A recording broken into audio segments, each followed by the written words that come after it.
So yes, my name is Olga Silakova. I'm a translator. I work with English, Spanish, and Russian, and my main clients are the World Intellectual Property Organization and the World Health Organization. I have freelance contracts with both of them, and for the World Intellectual Property Organization, I worked several times in the office, and now I have remote contracts with them. Okay, okay, very interesting. So what did you used to study? Yes, I studied philology, uh, philology of English and Spanish languages at the university. But after graduating after 5 years, I realized that actually this is not exactly the career I want to follow, because it was more scientific field, and I was, to be honest, not very good in it, and I decided to search for something more practical. And after that, I did a master's degree on conference interpreting and translation in a specialized school in St. Petersburg. Okay, so being a translator haven't always been your dream job. Actually, it always has been my dream job. Okay. I still literally, yes, I literally still remember that when we like in kindergarten, we would be, probably not in kindergarten, maybe in the first classes of school, we Uh-huh. were drawing our dream careers. And I remember that I was there an interpreter. I was standing close to the president of Russia, and I was interpreting. But the thing was that, first of all, I didn't actually know how to start, because I'm from this pretty small town in Russia, and we did not have for this specialized translation and interpreting universities.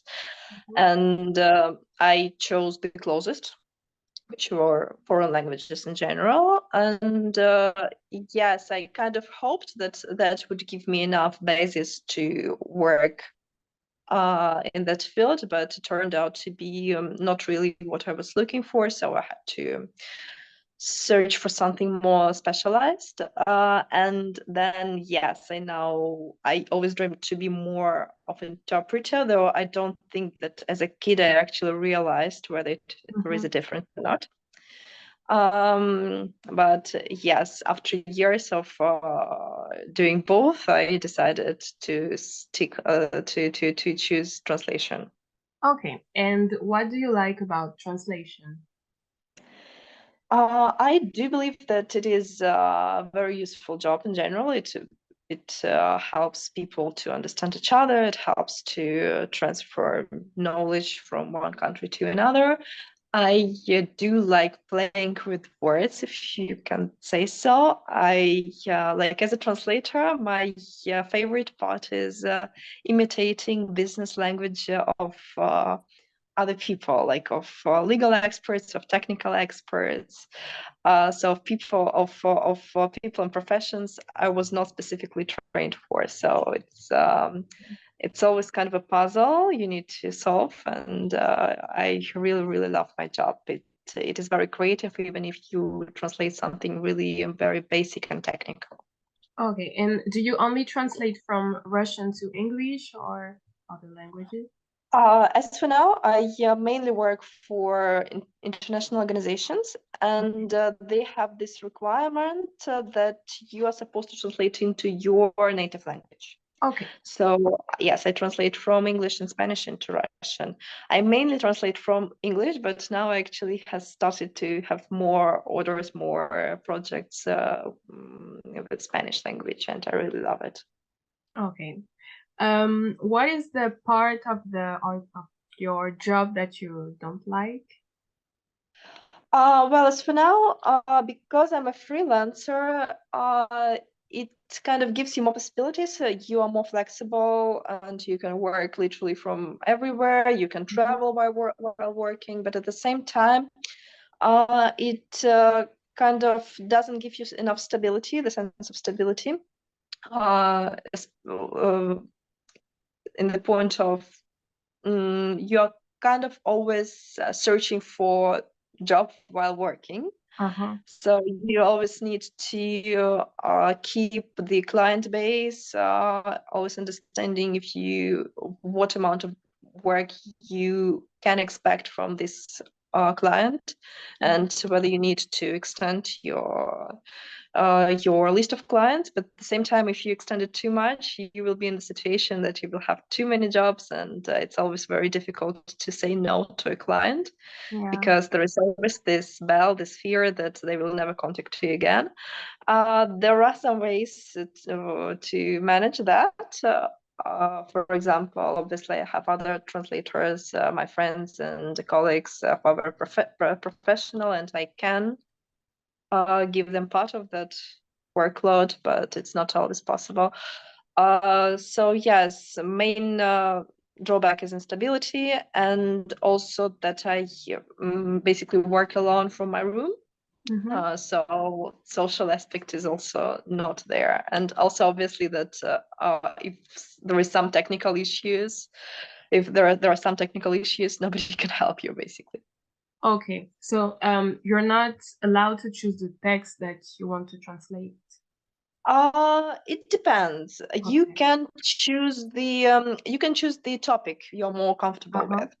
For example, I'm not comfortable with economics. I will never I will never say yes to a strictly technical economical text.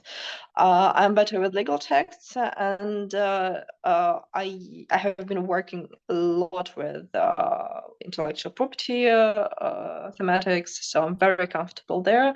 As I said, I also work for the World Health Organization, but I'm not a medical professional, so I also would probably not tackle the complicated medical texts per se. I would rather work with some administrative texts, legal text related to medical sphere, and things like that. So and also, if you work for a translation agency, for example, they also always ask you what topics you're more comfortable with. So we cannot say actually you can say yes or no to a certain text if you don't feel comfortable for any reasons. Okay.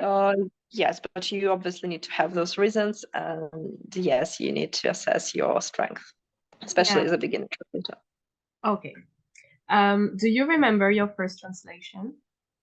I remember very well my first interpreting. It was a very funny story. I already graduated from the translation school. And I mean, I did work before that, but as a volunteer, but it was my first project. And I graduated from a conference translation and interpreting school. So we were preparing ourselves to work with international organizations, ministries of foreign affairs, and things like that. And then I found myself on a construction site. And it was a lot of fun, actually. And it was also my first job with Spanish language. I had a team of I had a team of Spanish electricians and mechanics, and we were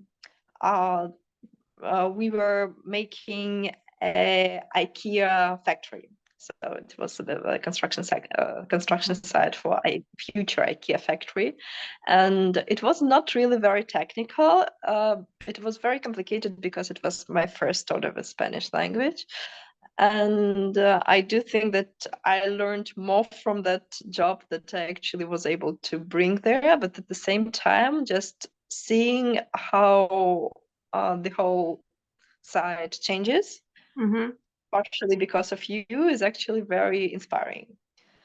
I think that it was in many sites, such projects are much more fulfilling than working for bigger clients. Okay. And what are your main tools when you work?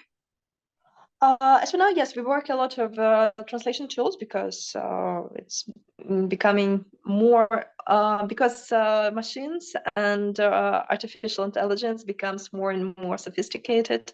Obviously, we use it for time-saving purposes. So as a freelancer, I normally use Trados.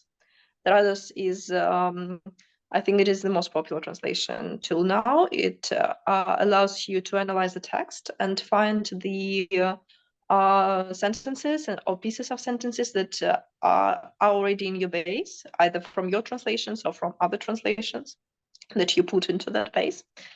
And also sometimes we use for some types of texts computer-assisted translation tools like DeepL, which is, yes, it's very famous. It is not. It is actually much more accurate than Google Translator, and it even if you change literally every single word that it gives you, it still helps you to speed up because you don't have to print your translations. It works for some texts. Surprisingly, it works very well for legal texts, but you have to read that afterwards very carefully because sometimes there are some very typical mistakes that it does with modalities like shall and must, which you have to keep an eye on. But yes, and obviously it doesn't help you to translate very creative texts like advertisements, descriptions for videos or subtitles and things like that. No translation tools will help you with that. Okay. Speaking of that, do you have a general technique, or does each text require a technique? Yes. Obviously, we have a process like these steps we normally use for translations. So if I have a big report, I will first of all analyze it through a translation tool to understand what parts of it we already have translated. Maybe there are quotes. And also the machine will give you the list of the it's not Trados, it's the internal machine that one of my organization has. It will give you a list of documents from which the most of the content has been taken. So you can open those documents like conventions, laws, or just some sessions documents and look those through in order to make sure that you understand the specifics. If you are not sure, if you know what technical issue is discussed, you can look through the old documents to be more confident, and then you go to translation. And normally, unfortunately, those tools like Trados, it is very uncomfortable to look through all the text, so you work with sentence per sentence. So that requires reading through the texts afterwards very precisely also to make sure that it is all very coherent. And then there is quality proof, where you search for typical mistakes like missed sentences or missed words. You check numbers, you check footnotes, and after that you read through the text again just for the style. All right. I think I know the answer, but I'm going to ask a question. Do you think the machines could ever replace the humans in the translation field? I wouldn't say that it would replace translators. I believe that to some point it I mean, we can obviously see it now that now the need for translators is decreasing.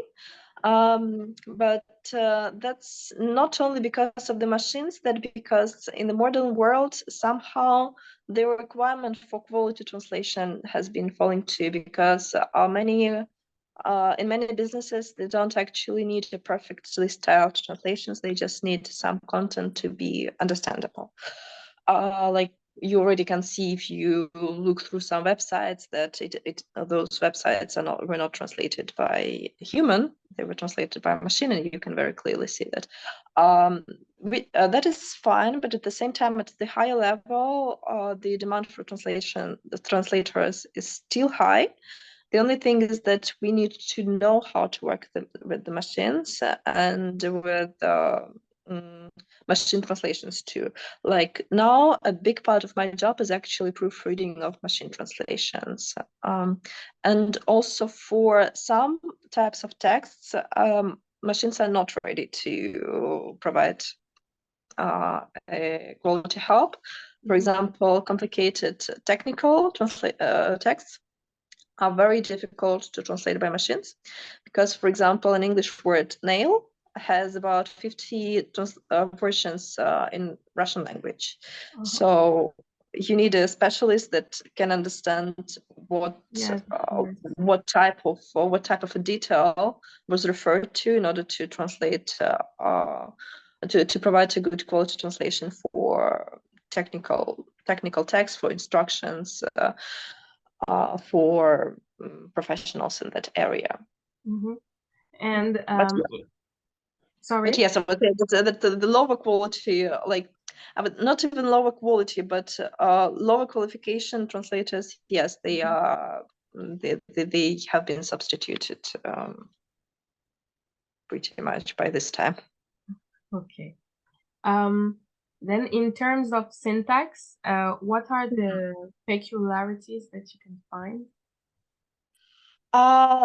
In terms of syntax, Russian language is very difficult from English in general. And first of all, in Russian language, we don't have the strict word order. Okay. So you can organize the sentence and change the word order as much as you can, and it will have strictly different significance.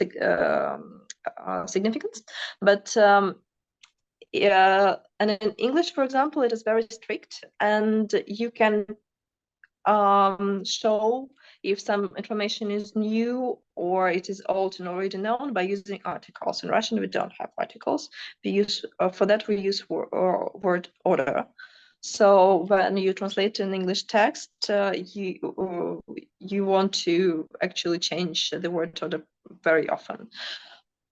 This is one of the things, and another thing is that English is very in English you can express a lot with very little words. Russian language is not that expressed. We actually for good style literary text or scientific text or official text, we need a lot of words, and you can very clearly see that if you see versions of different documents in English and Russian, that Russian can be maybe not twice as much, but maybe like 10% or 20% larger in comparison to English. Yes, those are pretty much the main difference. Obviously, the thing that machines have issues with when we process English texts and trying to translate them into Russian is that in Russian we have cases and genders, and English doesn't. And yes, a lot of mistakes are related to that. And I would also say that somehow when I translate texts from Spanish into Russian, we don't have that many issues. I think that the structure of Spanish sentences are a little bit closer to Russian. It is very okay. Yes, it's very weird, and this is very non-obvious. But I have noticed many occasions that when translating Spanish text, I have to do less modifications. Okay. All right. Yeah, it was a surprise to me. I wasn't taught like that in university. What would be your best translation memory? My best translation memory is Probably working. It was before my translation career. It was when I was volunteering for the Winter Olympics in Sochi, and it was actually before I even started studying translation per se. It was just after my university, my 5 years of university, and I did this volunteering job, and I worked with lots of athletes, and I had to both interpret and translate articles, and it was my first experience of such kind, and that actually made me more confident in my career choice, and after that I decided to study it in this translation and interpreting school. But after that, I think that probably the biggest experience was my internship in the United Nations, because it's the highest level that can be there. And also it kind of shows you that everything is, it's very banal, but very corny, but literally everything is possible, because like what can be higher than the United Nations? But when you achieve your dreams, you kind of need to think of more dreams to achieve. So there was an issue at that point. Has being a translator changed the way you read text? Yes, it changes, first of all, it changes the way you read text, and it changes the way you watch movies, because you always think, oh, how would I translate this thing? Or if you read something in the original, or in the translation, or I should look up how it was in the original and whether the translator has done a good job or not. But the thing is also that now when I have more, okay, when I have a lot of workload, I cannot read at all. When I have to translate up to 10 pages a day, I cannot read anything afterwards. So as for now, all my reading lists have been on pause. So just because when you process so much text every day, you don't want to go back to that in your free time. At the same time, we do need to read a lot of technical literature and professional literature, but it's also kind of part of your job. But then for pleasure, during my projects, I hardly read anything. Okay. How do you see the rest of your career? That's actually very difficult and very interesting question, because as I said earlier, as for now, because everything is changing and the demand is falling somewhere and rising in another area, I still hope to find a place in the international organizations sphere. Probably it will be more oriented to proofreading of machine translation. It will surely be more oriented on using translation tools, maybe even assisting those tools to help us. But as for now, I'm also thinking about alternative careers, and I'm currently thinking of studying international relations and politics and sociology, in order to maybe in the future start working for the same international organizations, but as a consultant on more technical fields. Again, now the world is changing so fast, but it is always good to have some alternative route, some alternative ways. Yes. So yes, I'm now looking for a backup plan, but even though as for now my career in the international organizations has been quite successful. Okay, I wish you the best. Thank you so much. How do you see the profession of translator nowadays? Now or in the future? Both. Okay, so I can see a lot of difficulties now in the profession. First of all, it is the salary gap. Not between men and women. We don't have gender gaps in this field mainly, but if you work for some clients directly, and if you work for translation agency, the salary gap is so big. But for beginner translators, it's almost impossible to find direct clients immediately. So they have to stick to translation agencies. And in Europe and in Russia, the percentage that a translator gets from each order is very sad. So this actually demotivates a lot of young specialists. And another aspect is that translators now do need to work part-time as IT specialists too. We need to learn new tools, not only specific translation tools, but in general be able to work in the more technical environments. I think that in the future it will be even more so, as I said already, that it will be probably much bigger part of our job will consist of proofreading, and also probably we will also probably need to be able to feed the machines with the good quality texts and work on this sphere. So we'll need to work closer with the machines. Yeah. Okay.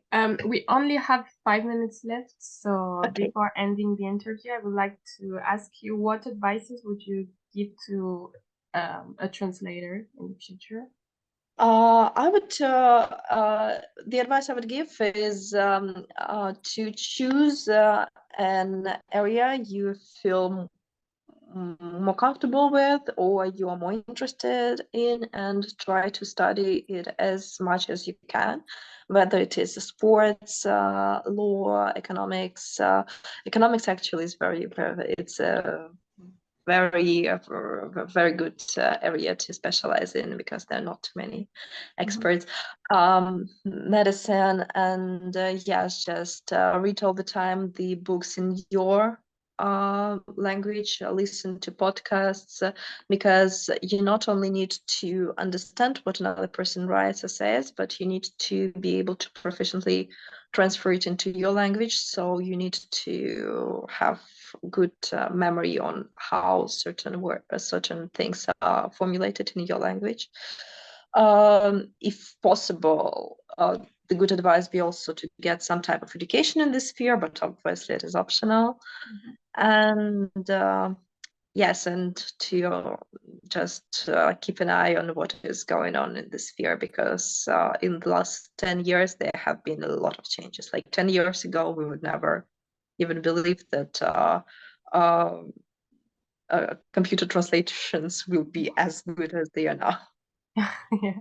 Okay, I will try to think about it if I ever become a translator. Thank you so much, Olga, for your time. Yeah, very much welcome.